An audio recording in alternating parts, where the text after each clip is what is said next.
तुझा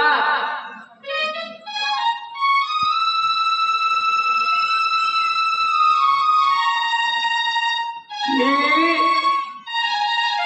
रानात गेलो ना, रानात काही राखण्यासाठी.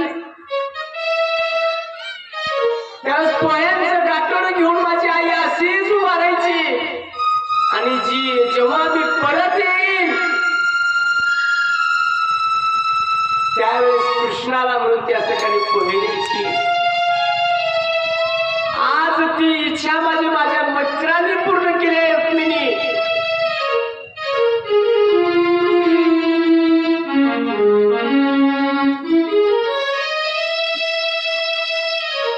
आणि मग कृष्णाने या ठिकाणी त्या पोह्याचं गाठलं हिसकावून घेतलं. एखाद्या दरिद्री माणसा